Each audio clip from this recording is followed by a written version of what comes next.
E aí, pessoal, tudo bem com vocês? Eu estou aqui, hoje para dar continuidade às nossas aulas no nosso curso de fruticultura. Essa vai ser a aula de precificação. Me chamo José, já tive com vocês aí presencialmente, em mais de uma vez. E hoje nós vamos estar entrando no conteúdo de precificação. Conteúdo esse que ele é muito importante para qualquer tipo de negócio. Então, para a fruticultura não seria diferente.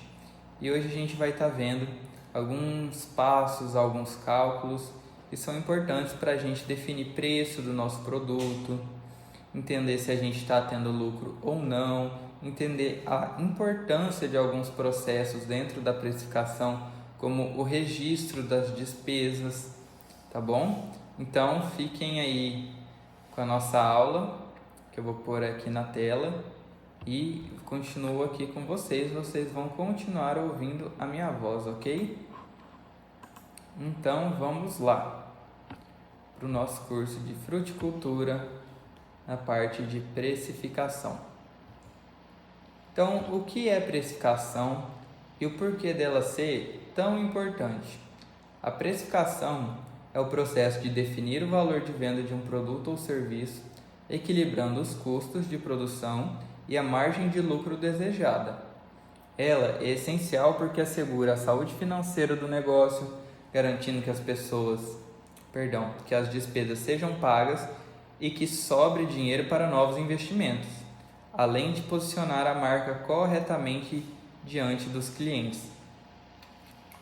Então, essa questão de posicionar a marca corretamente diante do cliente é até para a gente poder, por exemplo, em dado momento a gente está com um cliente e ele quer falar sobre o preço e pontuar: esse preço está caro, não sei o que. Então, a precificação ajuda a gente, por exemplo, a visualizar do porquê que o nosso valor é aquele. Então, a gente pode, com a precificação, virar para o nosso cliente e falar: não, mas o processo aqui, ele tem as despesas, a gente tem os custos disso, daquilo. Então, esse é o preço justificável aí para o tamanho da operação ou como ela acontece, ok? Então, hoje nós vamos ver alguns passos, aqui eu coloquei 8 passos que iremos aprender para precificar. O custo operacional total, que a gente chama de COT, o custo operacional efetivo, que a gente chama de COI, a depreciação, o custo unitário, o ponto de equilíbrio, o preço mínimo, margem bruta e margem líquida, ok? Então vamos lá. Nessa aula de hoje eu escolhi fazer um exemplo. Então vamos aprender com um exemplo. Vamos usar dados fictícios de uma plantação de abacaxi.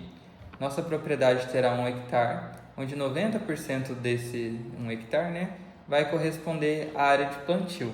Com isso ficará mais fácil de entender cada passo. Então, aí está uma plantaçãozinha de abacaxi para ilustrar. Então, o que é o custo operacional total, o COT? O custo operacional total é o dinheiro que você gasta durante todo o seu ciclo produtivo. É um indicador financeiro que representa a soma de todos os gastos necessários para manter uma atividade em funcionamento por um determinado período. No caso do exemplo que vamos utilizar do abacaxi, o ciclo dela é de 2 anos. Por que é importante a gente usar aí no custo operacional total todo o ciclo produtivo? Porque muitos produtos que a gente pode acabar manuseando aí na fruticultura e até em outras culturas, ele não tem um ciclo de 1 ano como a gente costuma, por exemplo, fazer as despesas pessoais, fazer o registro delas e a análise delas de 1 ano, como que foi meu ano, como que eu gasto e tal. Mas é importante para o ciclo produtivo que a gente utilize o ciclo produtivo da planta para fazer, nesse caso, a precificação, o nosso custo operacional total, porque dessa forma a gente realmente enxerga tudo o que foi gasto, E não, por exemplo, no primeiro ano. No caso do abacaxi, que a gente vai usar que é 2 anos, a gente coloca os 2 anos justamente para ter a despesa total até a produção dele. Então, o custo operacional total vai ser a junção do COE, que é o custo operacional efetivo, mais a depreciação. Esta é a expressão matemática que representa o custo operacional total COT.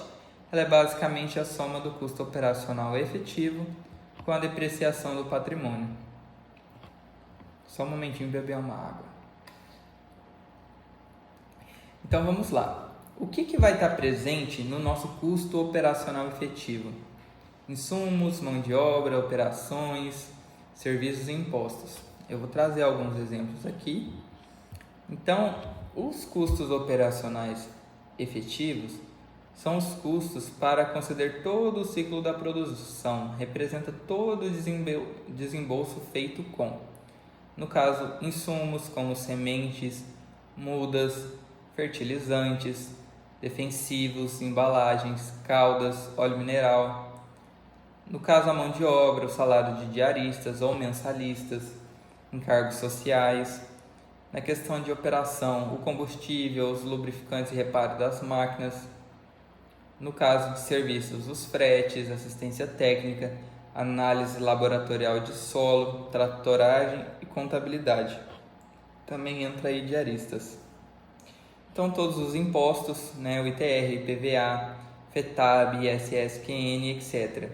Eu estou trazendo aqui para vocês de uma forma de exemplificar o que pode vir a ser esses desembolsos, tá? A gente sabe que cada tipo de operação, cada tipo de trabalho, as pessoas vão ter desembolsos diferentes. Aqui é de uma forma generalizada, tá bom?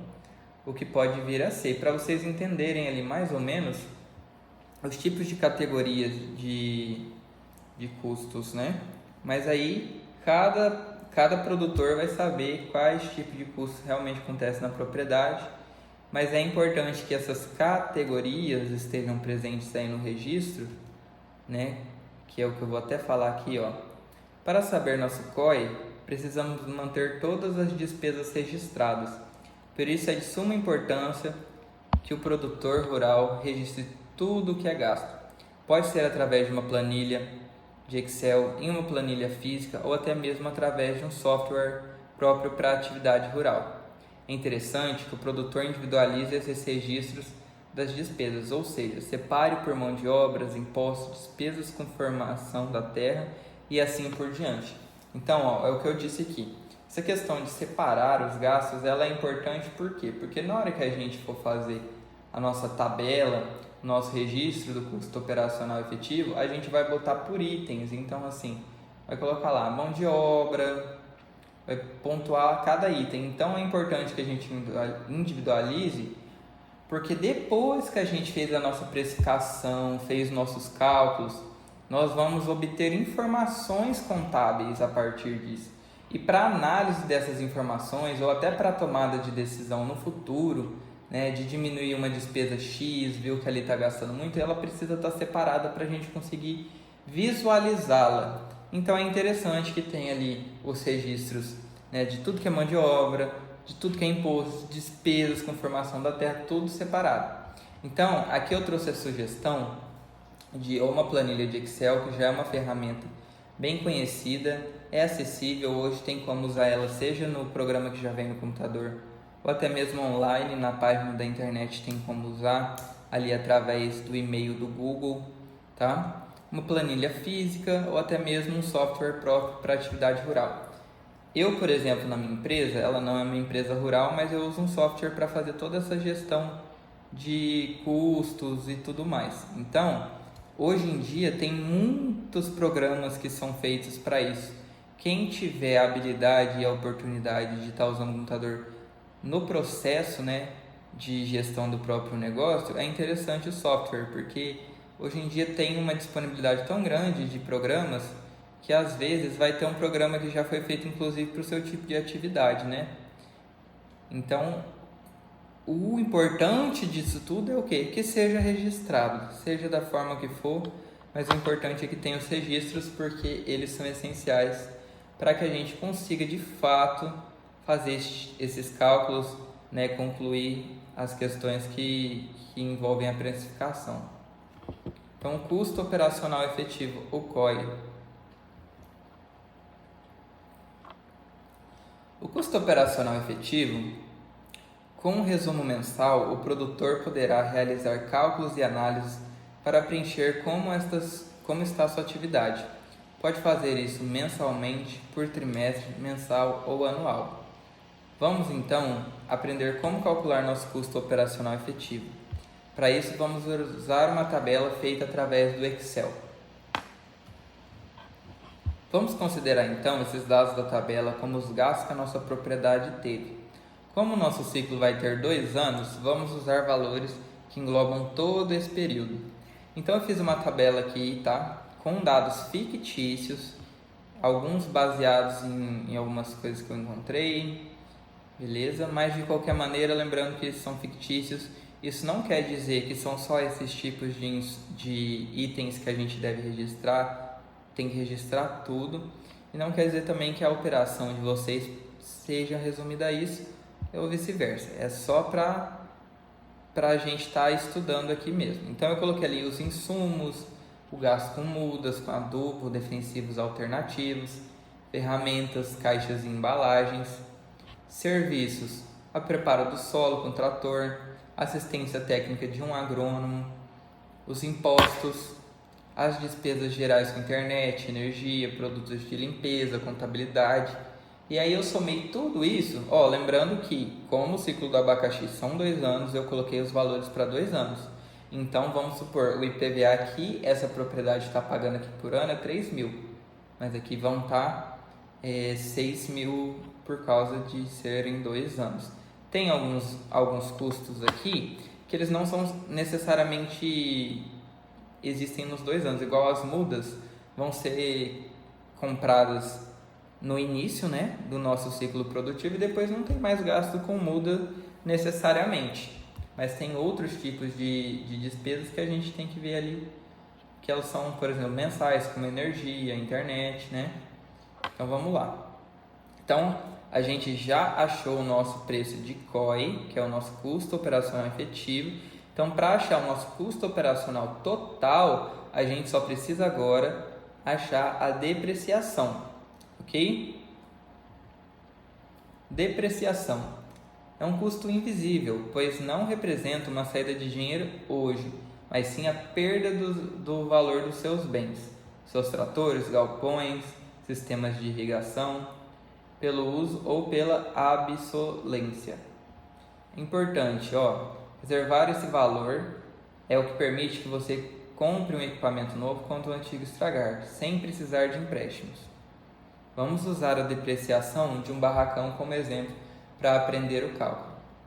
Antes de começar aqui, gente, eu quero pontuar aqui, eu sei que não é algo que as pessoas têm costume de fazer, né?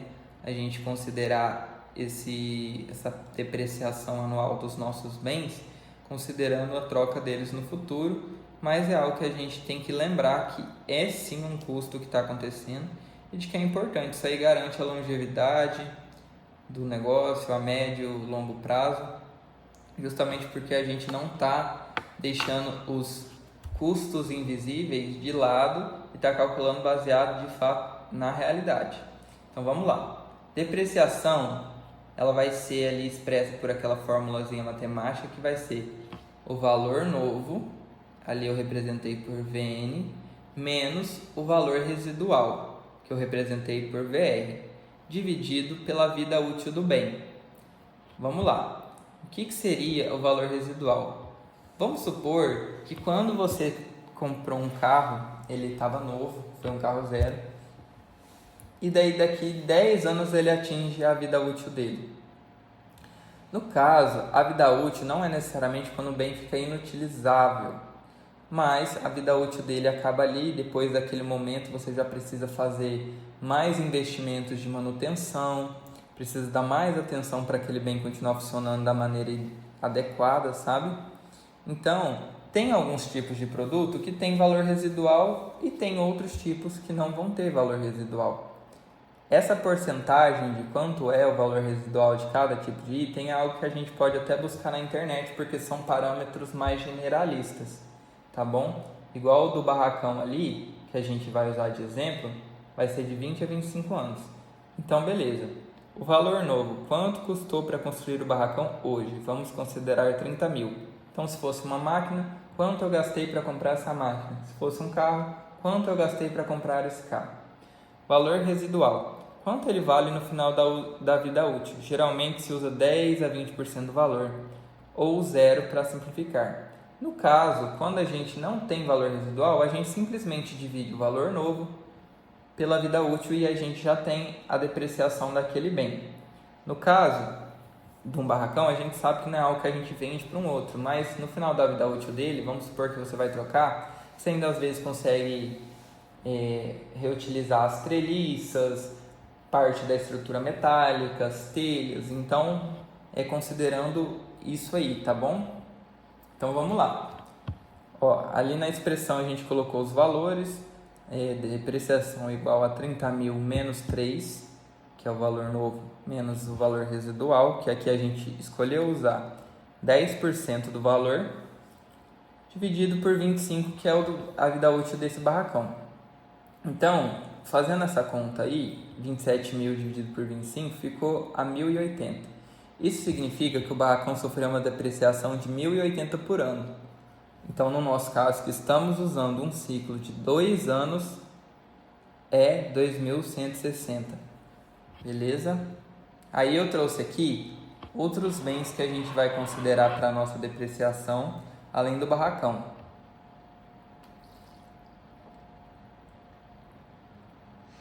Então, essa propriedade vai ter uma Fiat Strada 2025, comprou ali por 120 mil. A vida útil de carro geralmente é uns 10 anos, depois disso já começa a ser mais custoso para mantê-lo em bom funcionamento. O valor residual ali depois de 10 anos colocou 20%. Então, em 2 anos, a depreciação dessa Fiat Strada ficou em 19.200. E assim eu fui colocando o sistema de irrigação, a cerca, e aqui eu fiz uma tabelinha com todas as depreciações. Então foi do barracão, da estrada, da irrigação e da cerca. No total, nesses 2 anos, a gente teve R$ 24.600 de depreciação. Visto isso, a gente só juntar agora com o custo operacional efetivo e a gente finalmente chega no nosso custo operacional total. Beleza? Agora que a gente tem custo operacional total da nossa produção aí de abacaxi, a gente pode passar para os outros passos que envolvem a precificação. Mas isso daqui basicamente é o motivo da gente precisar anotar tudo muito bem anotado, para que quando a gente chegar nesse valor de custo operacional total, ele represente fielmente o que você de fato gastou nesse período, tá bom? Então vamos primeiro para o custo total unitário. Bom, o custo total unitário basicamente seria o custo operacional total dividido pela quantidade produzida. Lá no início, eu coloquei a informação aqui novamente, a gente disse que a gente estaria numa propriedade de 1 hectare, em que 90% dele seria produção, ou seja, 9.000 metros quadrados. 1.000 metros quadrados ficou aí para ser a casa, o barracão, um corredor de acesso, dentre outras partes que toda propriedade tem, né? Dificilmente uma propriedade 100% produção. Sempre tem alguma parte de estrutura, seja ela para moradia ou para guardar equipamentos, etc. Então, eu fiz esse cálculo aqui baseado em algumas informações da internet. Ele me deu qual que era o espaço que um pé de abacaxi precisava. E aí eu fiz os 9.000 metros quadrados dividido por esse tamanho. Deu que daria o plantio de 30.000 plantas. José, então por que eu não uso 30.000 plantas? Porque dentro de qualquer produção existe ali uma porcentagem de perdas que é normal.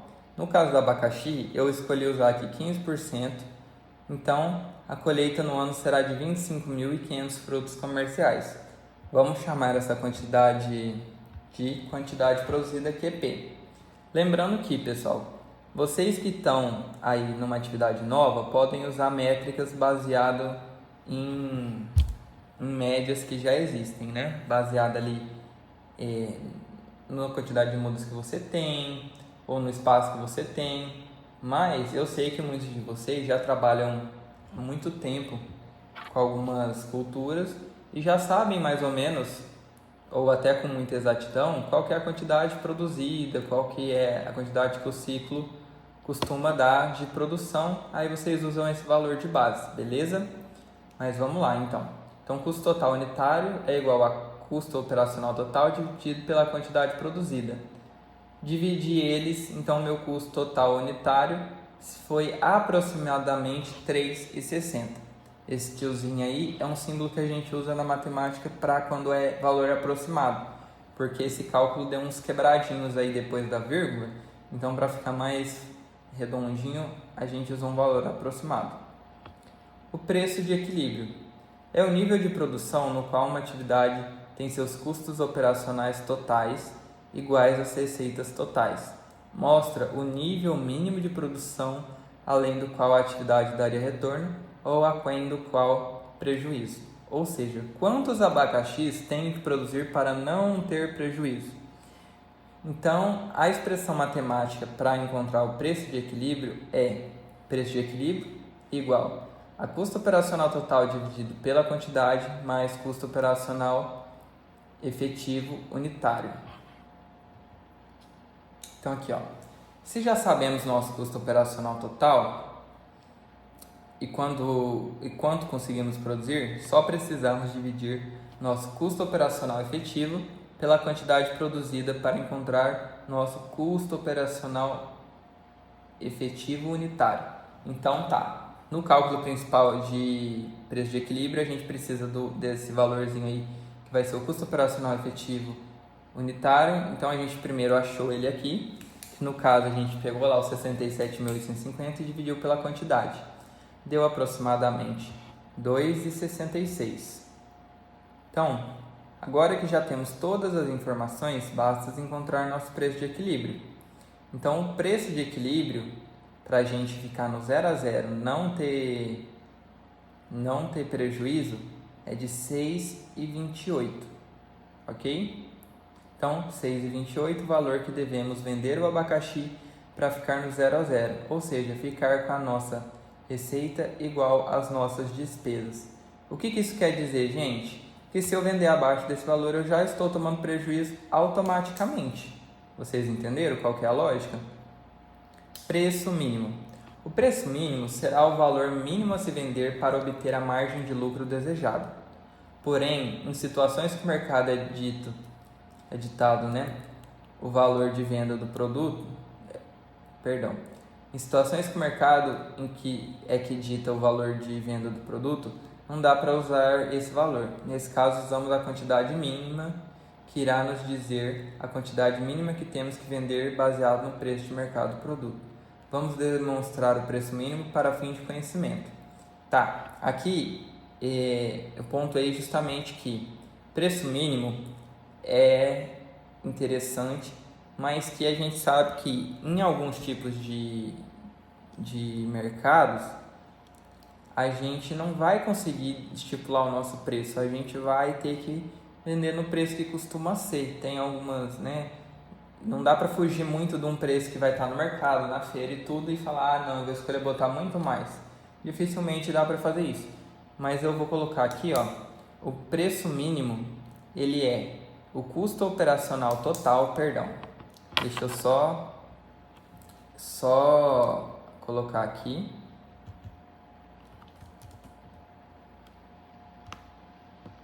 Pronto. Faltou o tempo. O custo total unitário mais a margem de lucro, que vai ser o MLC ali que eu coloquei. Então, o que acontece? Se eu tenho o meu preço já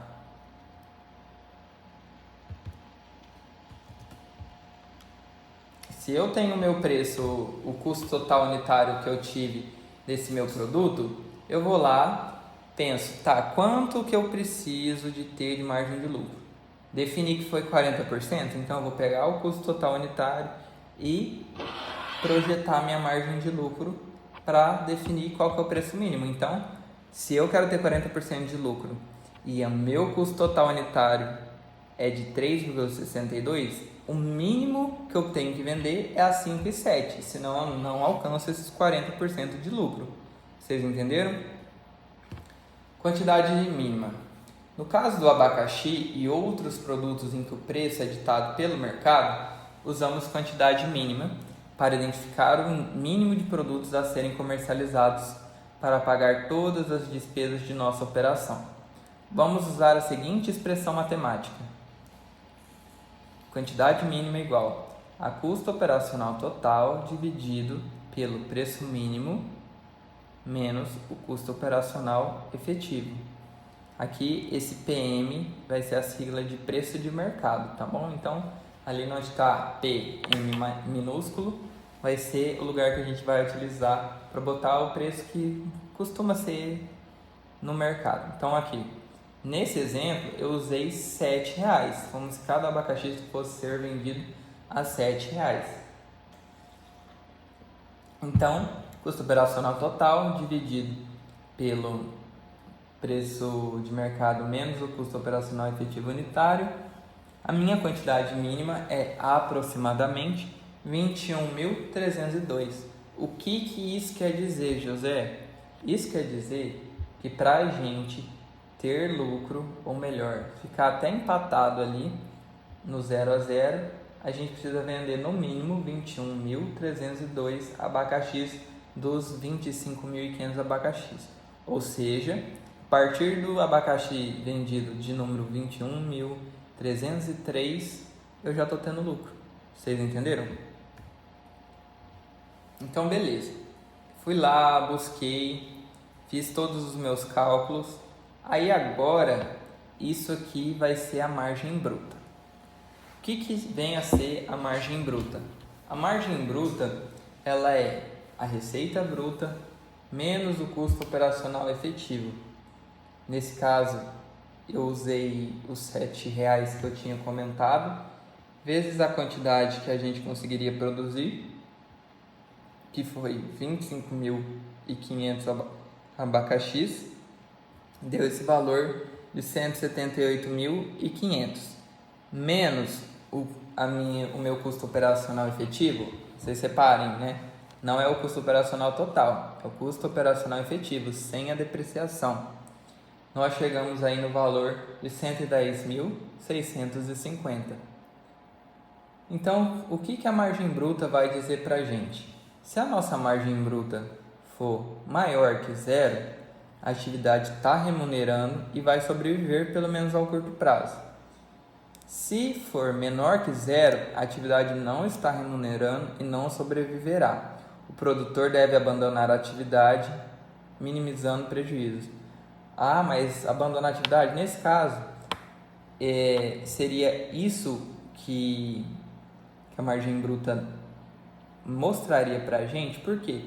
Porque você vê que a margem bruta, ela basicamente, ela vai te dizer se você está conseguindo pelo menos pagar a despesa. Ela nem está considerando a depreciação, que é aquele custo invisível a médio prazo, está considerando simplesmente todas as despesas que você teve. Então, se você tiver um resultado abaixo de zero nesse cálculo, quer dizer que a operação não está pagando nem o que ela gasta, nem o que ela custa para acontecer.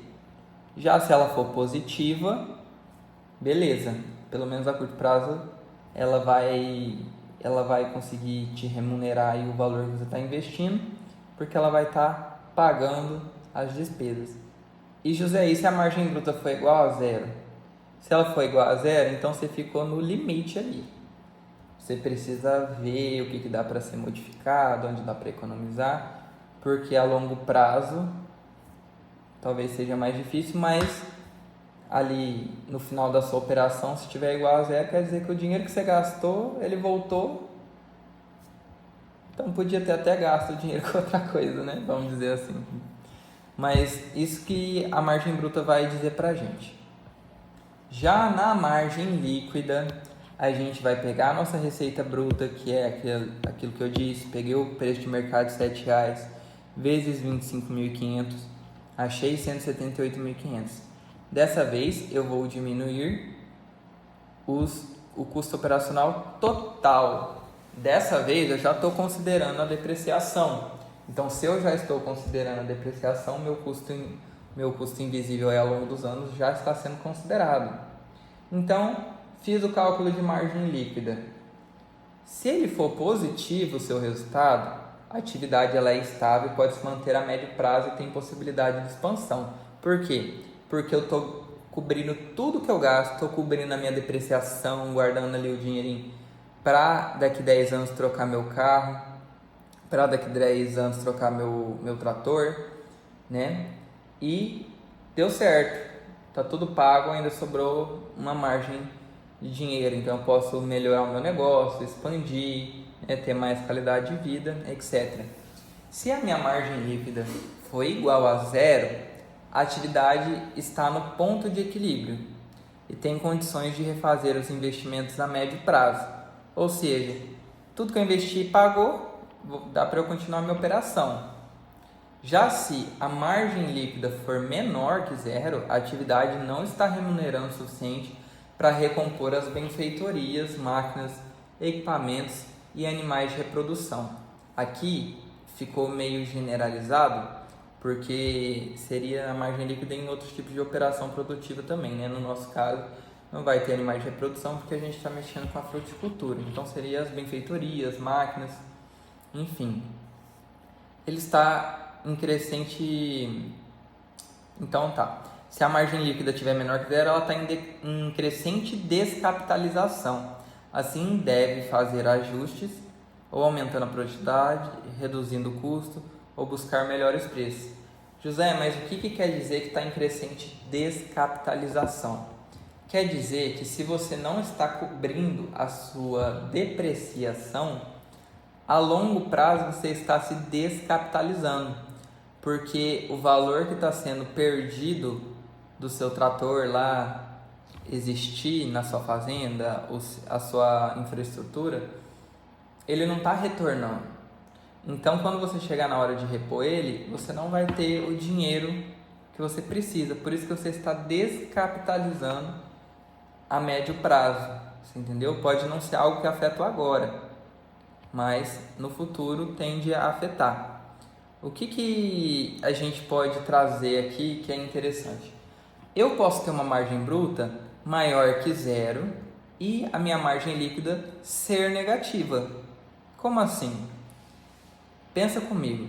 Se a margem bruta ela está vindo aqui e cobrindo nossos custos operacionais efetivos, às vezes eu estou tendo esses 67.850, mas eu não tenho 92.450 de receita bruta. Vocês entendem? Então, eu estou pagando a minha operação, as despesas, mas não estou pagando a depreciação. Isso quer dizer que a curto prazo dá para a gente arcar com as despesas, mas a médio prazo, médio e longo prazo, eu posso estar me descapitalizando, perdendo patrimônio. Vocês entendem? Então é por isso que a gente consegue até ter uma margem bruta acima de zero, com resultado positivo, e ainda assim a margem líquida da mesma propriedade ser negativa nessa parte aí da depreciação, não estar pagando a depreciação. Então os indicadores de eficiência que a gente acabou de ver, eles vão ajudar a gente na nossa tomada de decisão. Então, a curto prazo, você tem que se preocupar com a margem bruta, porque isso vai te dizer que você está conseguindo pagar as despesas da operação. E a médio prazo, eu preciso me preocupar com a margem líquida, para garantir que eu não esteja me descapitalizando a médio prazo. Entenderam qual que é a importância da gente saber a nossa margem bruta e líquida? Justamente porque ela vai nos dar esses indicadores e aí a gente consegue tomar decisões. Como lá no meu custo operacional total, no meu custo operacional efetivo, eu tenho todos os meus gastos, eu posso ver ali o que dá para ser mudado, se tem algum fornecedor com preço melhor para eu baixar o meu COI, né, o meu custo operacional efetivo, e consequentemente a minha margem bruta, a minha margem líquida ser maior.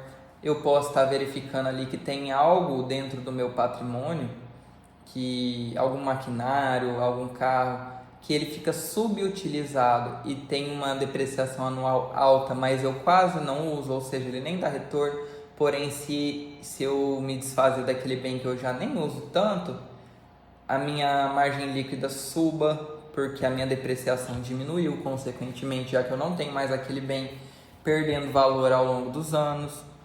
Então, os indicadores de eficiência vêm ser um subsídio para a tomada de decisão, justamente porque ela vai ajudar a gente a enxergar o que e onde está acontecendo. Então, o que está acontecendo e onde que está acontecendo. Beleza? Então, gente, esse é o final da apresentação da parte de precificação. Vou até voltar aqui para outra tela. Então, essa foi a nossa aula de precificação. Se vocês tiverem qualquer dúvida, vocês podem avisar a professora Luzielane que a gente pode ou estar indo aí fazer uma aula presencial, tá? Ou vocês podem estar entrando em contato comigo e no que eu puder ajudar, eu me coloco à disposição, tá ok? Obrigado pela atenção e até mais!